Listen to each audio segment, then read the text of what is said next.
Have you ever thought that you're not living your best life and could be happier if you didn't have a condition like PCOS, colitis, migraines, anxiety, depression, hormonal issues, or skin issues? Have you ever been passed from specialist to specialist, or you're waiting for an appointment about a physical or mental health condition and felt worried, frustrated, depressed?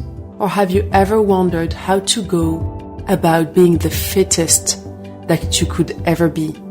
Stay tuned. This podcast may change your life.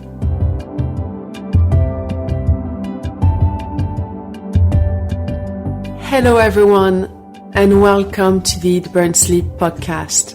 I am your host, Yalda Alawi, nutritional therapist, inflammation pioneer, and the founder of the Eat, Burn, Sleep platform, an acclaimed gut health and anti-inflammation platform which is helping thousands of people around the world reach optimal levels of physical and mental health, and guiding them on being the best versions of themselves and ultimately effortlessly.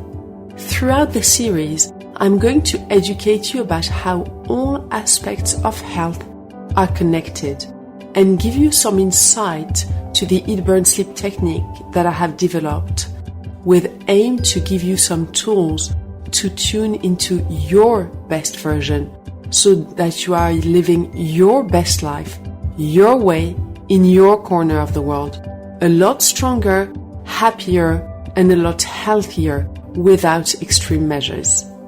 In each podcast, I have invited various individuals who each have their own fascinating stories to share, and that will help further educate yourselves on nutrition and physical and mental health.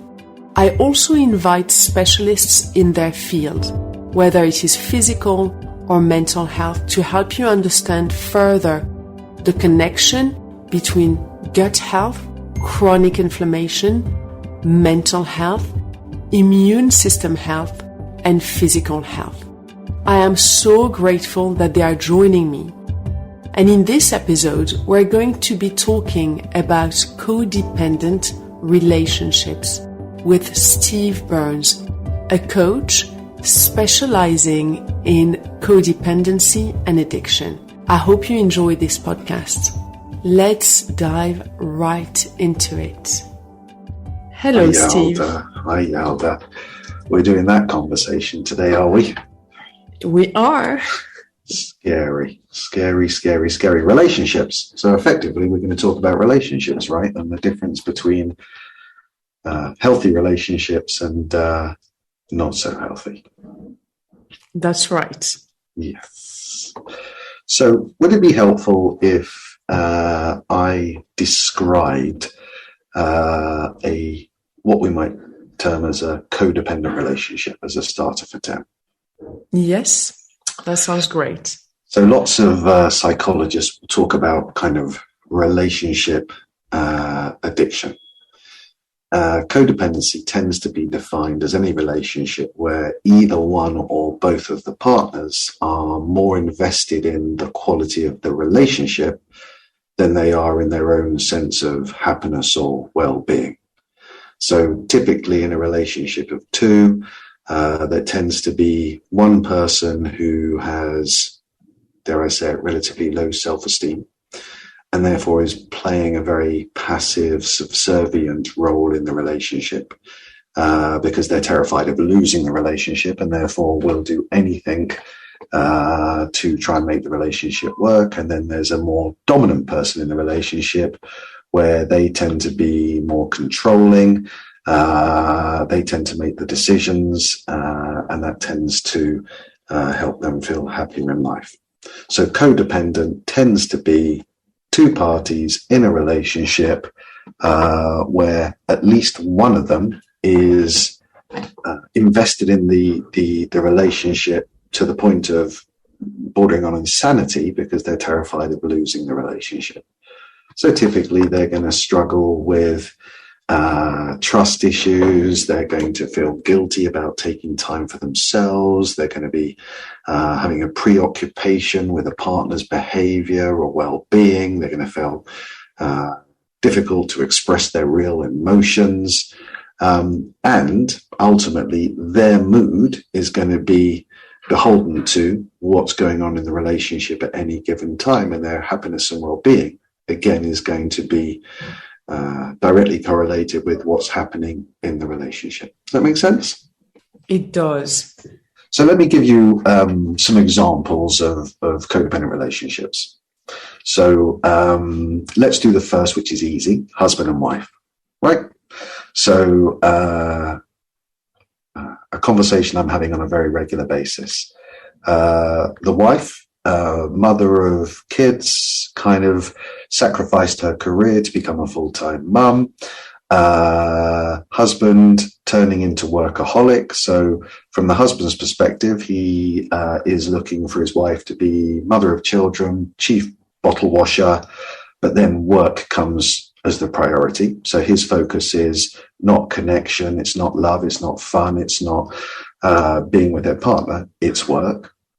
The wife, self-esteem already struggling because she's kind of sacrificed her career, looking for a feeling of well-being, validation, confirmation from the relationship. But because the husband's looking the other way, she's sitting there feeling incredibly upset that she has nothing going on in life other than the relationship, which is not fulfilling her emotional needs, and her husband's off doing the things that he wants to do. That scenario is something that I probably have worked with 250 women over the years. Don't get me wrong, codependency isn't necessarily, the woman has the low self-esteem and the man more controlling. It can be the other way around.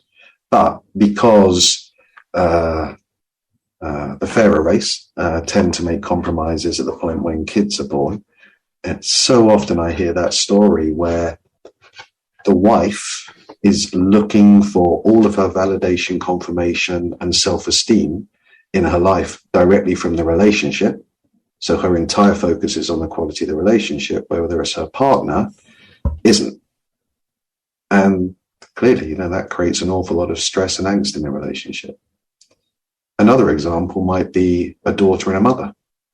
So a daughter may well be very clear about what she wants for her life, but her aging mother is struggling with health issues. And the daughter makes decisions to put her aging mother's problems and challenges ahead of her own. So as opposed to investing in her own happiness and well-being, she's investing in someone else's. And invariably, again, I hear that kind of scenario all the time where because we're in codependent relationships, because we're trying to save the other person, because we put the other person's needs ahead of our own, we walk through life living a life of quiet discontent. I suppose I can give you one other example, codependency. The 25-year-old living at home where the parents are doing anything and everything in their power to try and motivate and save the child so they can go out and build a career and the like, but the child's just sitting there playing on the computer and basically doing nothing to create any of his own traction in life. Again, codependency. The parents are not putting their own well-being first. They're trying to put the well-being of the son or the daughter first, and that's to their significant detriment. So what you see in each of these examples is I, as a human being, are going to put someone else's needs first. That's going to be detrimental to my life, to my well-being, but I'm terrified of losing the relationship, so I will just continue on putting their needs ahead of mine. Does that make sense? Absolutely. So basically, codependency is when people don't take charge of their own happiness. There you go. And they instead, they put their happiness, they stake it on the quality of a relationship, or even not losing a relationship. Yes. So in the example of husband and wife, I have to say, when you were describing this, I was thinking, I have been there. And, I had this amazing career in the city. I was doing really well. But my working hours, unfortunately, did not allow me to be a mom and work. I know many, people say you can have it all. You can have it all, probably, but it depends on the kind of job you do. If you have to be on the trading floor from 6:30 in the morning until 5:30, 6 p.m. in the evening, well, you can't be with your children. You can't be at two places at once. So I made the choice to put my career on hold and take care of my children. And my then husband actually said to me, "Oh, I understand that when you do that, you're not going to get the reward. You're not going to get the bonuses. You're not going to get the accolades that you're getting at work, but I will make sure to make you feel valued at home." I'm sure his intentions were good to start with, but the reality of it was exactly what you've described. He was looking in one direction, and I very much felt like I had sacrificed my career. I felt that I had become less interesting. I'm not saying that women who stay at home are less interesting at all, but what I experienced is when I was going to dinner parties, when we were social, I was just the wife of, because I was a stay-at-home mom. Yes. And so that participated in me not feeling very valued. Well, take it further, Yalda. What happened as a result of you not feeling valued is that you put a greater emphasis on the validation, confirmation, connection with your husband. So it's kind of a snowball effect, right? So you're already feeling a little bit insecure because you've kind of lost a major part of your life, your career. And therefore, as any human being would do, you're looking to compensate. So you want more out of the relationship. But husband's busy building his career and kind of seeing you as mother of children and chief washer, and therefore not really giving you any of the kind of connection, time, fun, enjoyment that you're looking for. And then suddenly you have a relationship that's codependent, where there's going to be unhappiness because the status quo is you're looking for more out of the relationship as a result of some of the sacrifices that you've made, but you've been cast in a role where actually your husband's getting everything he wants from the relationship. You're doing a great job with the kids and you're doing a great job with the house, and he gets to go and do what he wants to do, which is focus on his career. Yeah. So what's the solution to this? The most important thing to begin with is to become aware of it. It's so often I meet people where they're just going round and round in circles. They're doing the same things in the same ways. And guess what they're getting? More of what they've already got, right? So I meet lots of people in codependent relationships where they're just working harder and harder and harder to try and get that sense of validation and confirmation from the relationship. But as a result, they are further damaging the relationship. Just being aware of what codependency is, and just that huge difference between me being primarily invested in my own well-being, my own happiness, versus making the other person front and center my primary focus. Being aware of it suddenly means that I can choose to take a little bit more responsibility for me. And look, the reality is that the first thing that needs to happen is both parties need to acknowledge the problem. Acknowledge the problem that there is an unhealthy relationship here, where one or both of us are kind of taking a pass on our own sense of self-belief and self-esteem and happiness, or both of us. So recognizing it is a first start. Obviously, that requires two people to be able to communicate and empathize, which again, in codependent relationships, that's not always the case. But the first start is being aware of it. So I often sit here with my client, and for the first time in life, they're suddenly aware of this codependency in their relationship. The next thing is for each individual, but if I'm working with, let's say I was working with you, Yalda, so the first thing is for you to understand the nature of the relationship. This is codependent. Then I would look to create an environment where you start to take way more responsibility for your own self-esteem, for your own happiness, for your own well-being in life, as opposed to making it dependent on another party. Well, once we've done that, it's really important then that you would communicate with your partner, where you're setting healthy boundaries, where you are having the tough conversations, where you're no longer allowing yourself to be just going round and round in circles. And look, I think everybody listening, the hardest thing for us to do is to have the non-emotive, tough conversation with someone that we love and to speak truth. And then lastly is to as a result of that communication, to have kind of a shared vision between the two of you of how you want the relationship to go. Again, I'm amazed. I do a lot of couples work, and I'm amazed how I meet with both parties individually first. And I ask them to describe their kind of vision for their future. And it's like chalk and cheese, having two people where they are quite literally facing the sort of opposite directions and wanting different things in life makes it pretty tough. So first of all, become aware of the issue. Secondly, take more personal responsibility for your own life, the way that you think, feel, and behave, and satisfying your needs around love and connection. Learning how to communicate that in a far more unemotive, undramatic way to become a better challenger of the other person. But ultimately, a relationship takes two to tango, right? Unless both parties are willing to accept there's a problem and deal with it, invariably relationships will fail. And how about couples where the woman is at home, the man works, but the man gives her all the reassurance, all the validation that she's looking for? Is that still codependent? Say that one more time, Yalda. Sorry. Editor, my apologies, but I missed the question. Go again. How about couples where the woman is at home taking care of children and the man is working, but the man gives the woman all the validation she's looking for and satisfies her need for being validated? Is this still a codependent relationship? No. To the extent that two individuals are happy and both of them are living their own lives, but if you like, 1 and 1 equals 2.5.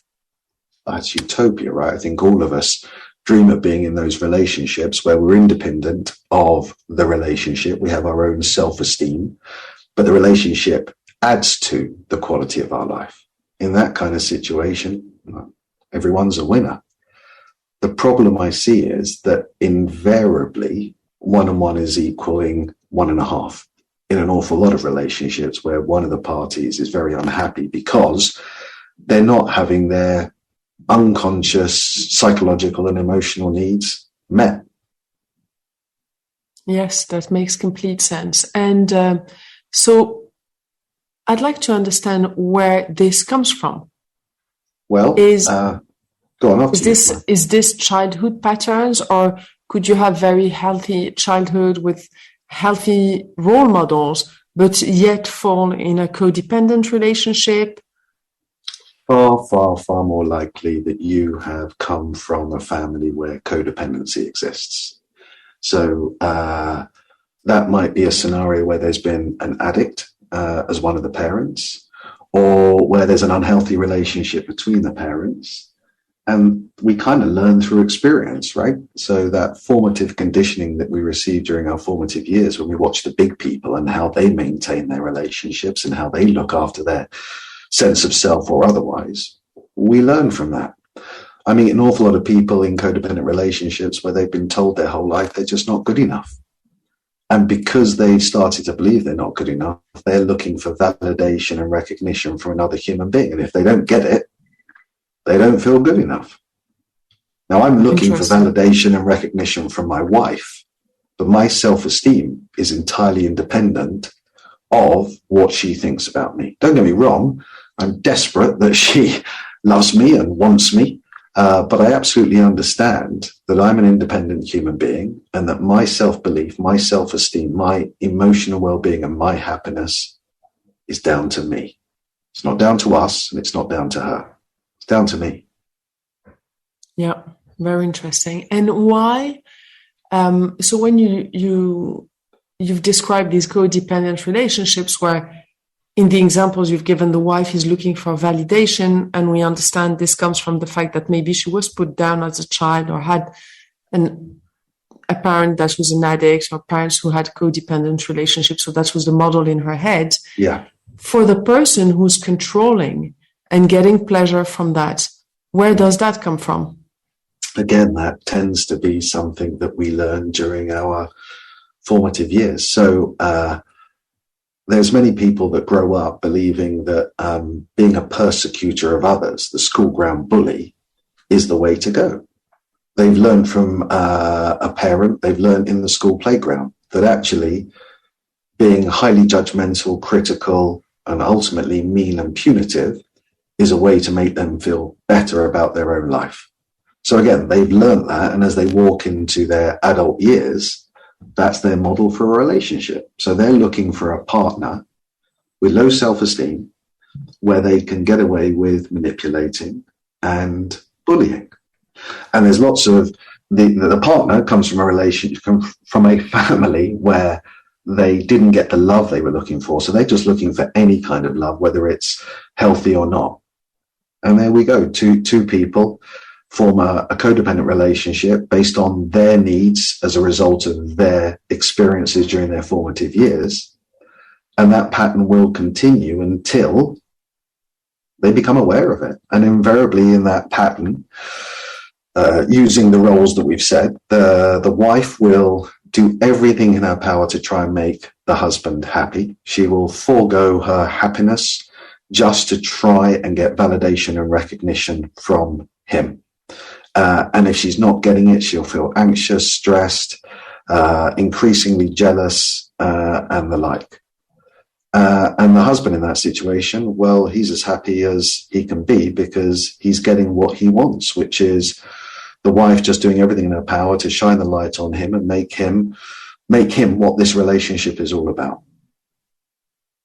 People tend to come to see me when the party who has the low self-esteem and who is trying to garner validation and recognition, love from the relationship but failing, when that person gets to a point where they just feel broken and they tend to walk through the door. And it's amazing just holding up a mirror how quickly us human beings can just see this for what it is and start to make changes. And what about the role of the prosecutor, the bully? What would make them understand that doing this doesn't actually make them feel good about themselves and it's just destructive of a family, destructive of a couple? Why? Because I understand, but for someone who's being the victim in this, that how they can see with a mirror that they need to stand up for themselves, go and find happiness in other places. But what about the other one? Where is that person's needs going to be met if things are fixed? And how would they see that? Well, nothing's going to be fixed unless the person who's kind of doing the rescuing, the person who's desperate to try and feel that sense of love and validation, the first part has to be that person being aware and taking responsibility. So I've worked with hundreds of clients where, as a result of the work, they have created some new resources, 3 things: courage, self-compassion, authenticity. So they've created a level of courage where they can actually look their partner in the eye and have a real conversation about how they feel. They've created a pool of self-compassion where for the first time they're putting their own needs first. And then they're being authentic. They're not being who they think they need to be in order to make their partner happy. They're being true to themselves. Now, in my experience, when that conversation takes place, let's say within a marriage, the party who is the more controlling of the two, one of 2 things generally happens. One, they refuse to accept it. They maintain that the problem is with the other party. They try and demean them. They try and put them down. They try and make them even feel more insecure. And sometimes that works. But ultimately, if it doesn't, the relationship will end. Or it's amazing how many times I've heard wonderful stories where one party has turned up their sense of courage and self-compassion, authenticity, and they've learned the language to describe their needs and wants, and they've garnered the inner strength and mindset where they're very clear if they don't get it, they're going to walk. It's amazing how many times the other party has changed on a sixpence. And suddenly, yeah, if this is what you want and this is what you need, let me see if I can be that person. But again, the starting point has to be honesty and talking about the real issue, the nature of the relationship. Yeah. Amazing. When it comes to codependent relationships, can they be outside of romantic relationships? Of course. Apart from parenting, could they be between friends? Of course. Absolutely. Codependency is not restricted to husband and wife, family, or anything else. I speak to loads of clients where they've got codependent relationships in work. Where, for example, I'm working with a client currently where they have put their boss on a pedestal, and basically they've put all of their own physical and emotional needs on hold, and their only means to feel some level of pleasure or well-being in life is to try and satisfy a narcissistic, actually, boss who doesn't give a toot about said client and is very happy just to use and abuse because that works for them. I can talk about codependency in terms of addiction.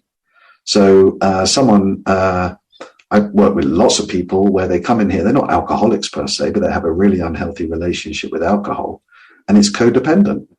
It's codependent in that their belief that they can't live a happy life without forming that relationship and using alcohol. And therefore it becomes a similar kind of scenario where, as opposed to being a victim to my relationship with my wife, for example, I'm now a victim to my relationship with alcohol. Interesting. Yeah. Interesting. We are complex little creatures, Yelda, and relationships are at the very heart of our ability to smile more and frown less. And man, they're hard because we're born with all sorts of insecurities. And it is so easy for us to fall into these codependent patterns where we're just not taking responsibility for our own stuff, our own happiness, our own well-being, our own wants and needs and desires in life. And without doing that, very difficult for us to live a happy and fulfilled life. Yes, absolutely. I completely agree with that. So I'm quite curious about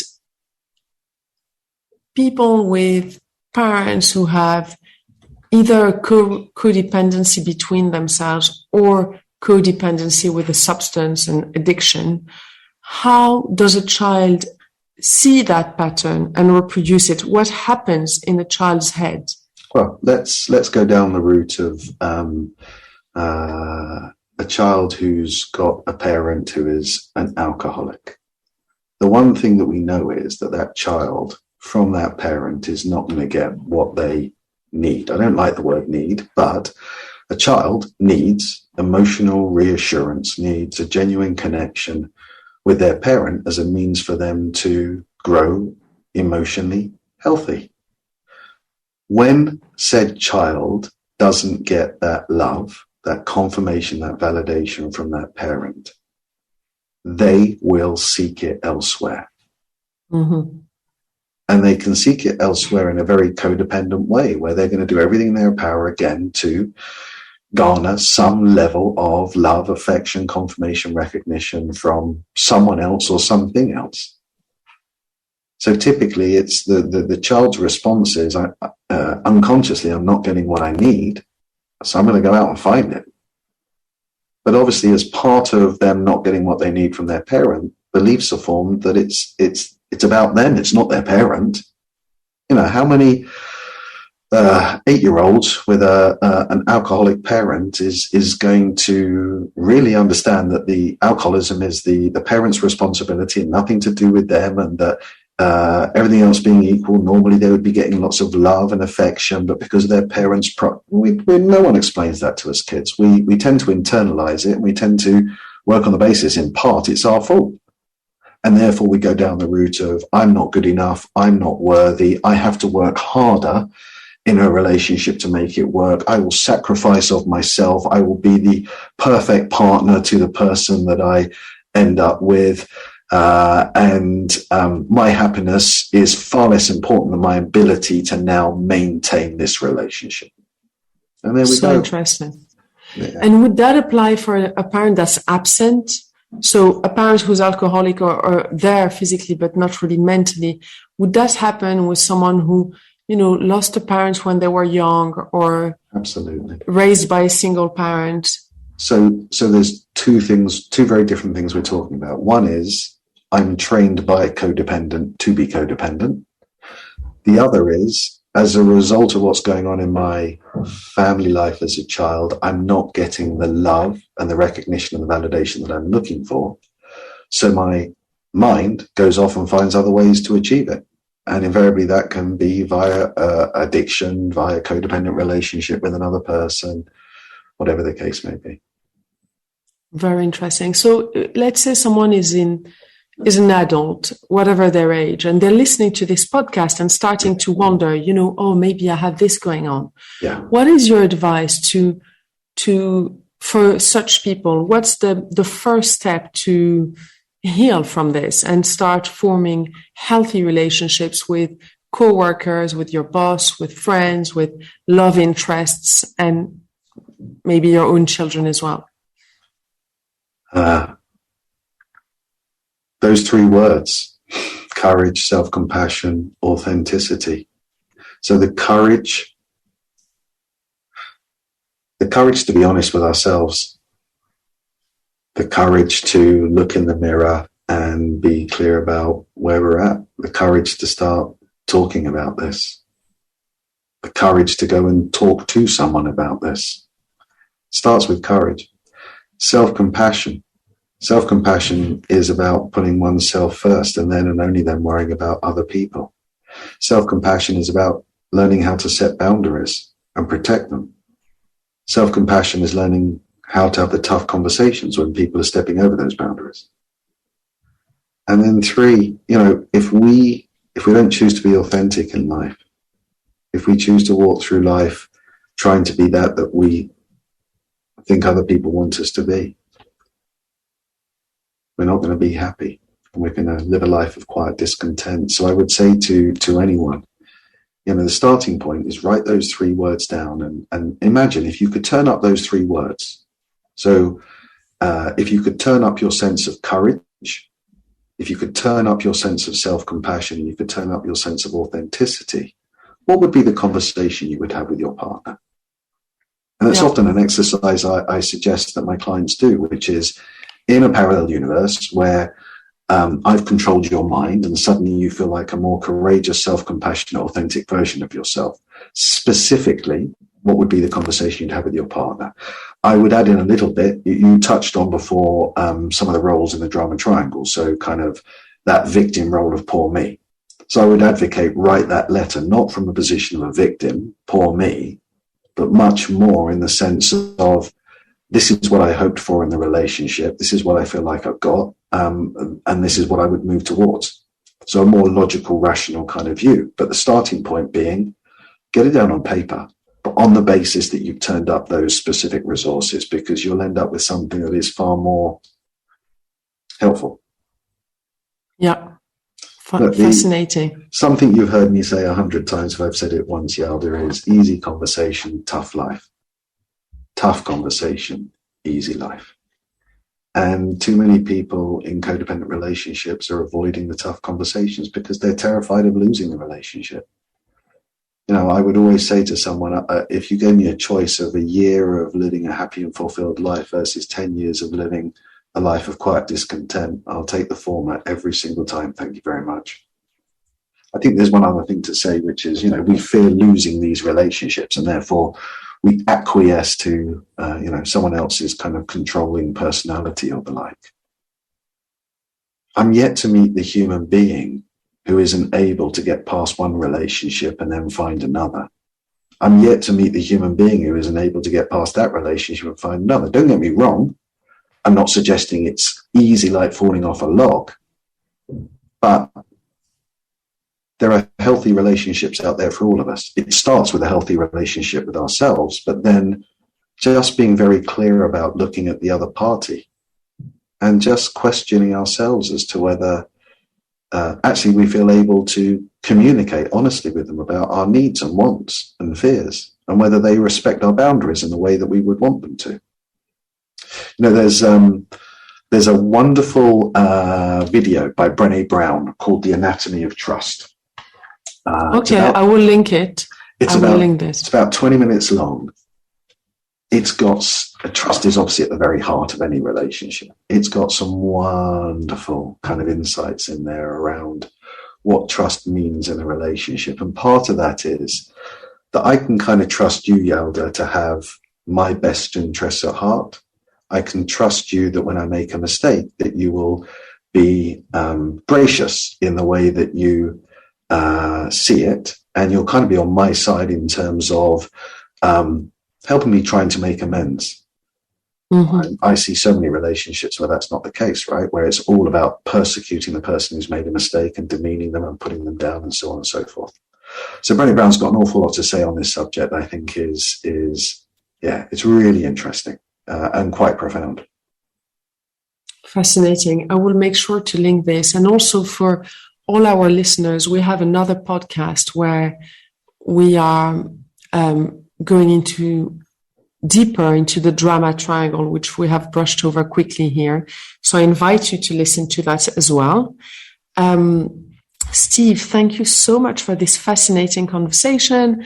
I hope it inspires you all to have a look at the relationships you have with people around you, and to gently establish boundaries if they need establishing, to gently establish self-confidence from yourself rather than putting others down if you're that kind of person, without blaming yourself. We have all learned these patterns from other people, and we're not perfect. This is not about judging people. This is very much about all of us growing together and learning more about how we can live a better life physically, mentally, because happiness, less stress leads to lower inflammation levels, and as a result leads to longevity, less chances of disease. It is all linked. Absolutely. So this podcast is very much about bringing people like Steve who help you be a better version of yourself. You can find happiness. Sorry, Elder, my apologies. You've inspired me. I just wanted to say happiness is an inside job. That's kind of what you've just said, right? Happiness is an inside job. And if you work on the basis that your happiness is your responsibility, it is a fact that the happier you are, the better you will perform in every aspect of your life, from your relationships to your mothering, to your career, to whatever the case may be. And what you're advocating is take responsibility for your happiness, right? Yeah. And that goes through what we're talking about today, which is looking at yourself with compassion, with kindness, and taking the steps forward. But it's also self-care. Before we started this podcast, I was talking to Steve about the fact that I had a little setback, and I decided to stop feeling sorry for myself. So I just got back on my mat, started exercising, got to bed early because you need sleep for your brain to function well, started eating better. So I produce all the neurotransmitters, serotonin, melatonin, GABA, to feel happier and look at myself in this way. So for a lot of people who follow my work, I just want to emphasize that I'm not perfect and I get setbacks regularly, but they inspire me to share more with you. We are all on this journey. It's not about perfection. It's about nurturing our body and mind. So if you have listened to this podcast and you're feeling a sense of guilt because maybe you have these patterns happening in your life, just be kind to yourself. Look after your body. Look after your head. Go and find Steve if you want to talk to him. I'm going to link his website, The Therapy Lounge. And invest in your health. It's your most precious, most valuable asset. I have a little note sat on my computer, Yalda, that says the following. If you don't make time for your wellness, you'll be forced to make time for your illness. Let me say that again. If you don't make time for your wellness, you'll be forced to make time for your illness. I've said right. Exactly. Very, very wise word. It's been a pleasure. Likewise. Thank you all for listening. Go and check thetherapylounge.com, eatburnsleep.com to start your low inflammation journey if you haven't yet. And I look forward to talking to you during our next podcast. Thank you, Steve.